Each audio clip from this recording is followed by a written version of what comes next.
Godavari river front పేరుతో గోదావరి గట్టనున్న విగ్రహాలు తొలగింపుపై నగర ప్రజలు భావాలు తెలియజేసేందుకు జూన్ 5వ తేదీన పేపర్ మిల్ ఎదురుగా ఉన్న కృష్ణస్థాయి కళ్యాణ మండపంలో అఖిలపక్ష సమావేశం జరిగింది.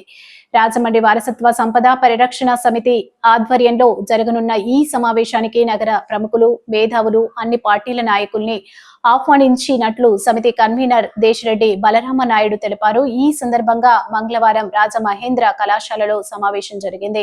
విగ్రహాలు తొలగించడం వల్ల పలువురి మనోభావాలు దెబ్బతినే పరిస్థితి ఉందని, వాటిని తొలగించకుండా అభివృద్ధి చేయాలని డిమాండ్ చేశారు. డిసిసి అధ్యక్షులు టీకే విశ్వేశ్వరరెడ్డి, రాజమండ్రి బ్రాహ్మణ సంఘం అధ్యక్షులు దుర్వాసులు సత్యనారాయణ, కాంగ్రెస్ పార్టీ నాయకులు మార్టిన్ లూథర్, ఆంధ్ర కేసరి యువజన సమితి కన్వీనర్ మాదిరాజు శ్రీనివాస్, నగర కాంగ్రెస్ అధ్యక్షులు మహమ్మద్ షరీఫ్, బెజవాడ రంగారావు, దేవత సుధాకర్ తదితరులు పాల్గొన్నారు.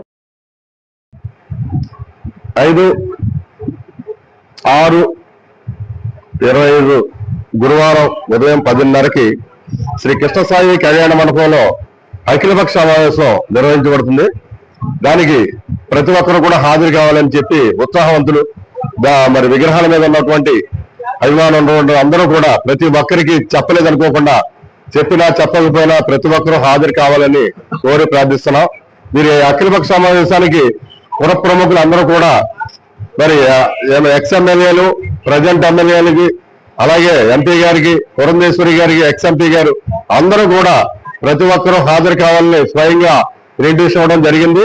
ప్రతి ఒక్కరు హాజరవుతున్నారు. మరి అలాగే అభిమానులందరూ కూడా హాజరవ్వాలని చెప్పి కోరి ప్రార్థిస్తున్నాం. మన రాజమండ్రి నగరంలో రాబోయే పుష్కరాలకి అనేకమైనటువంటి మార్పులు చేసి నగరాన్ని అభివృద్ధి పదంలో నడిపించాలని చెప్పి మరి ప్రభుత్వం వారు 1500 కోట్ల రూపాయలతో ప్రణాళిక తయారు చేయడం జరిగింది.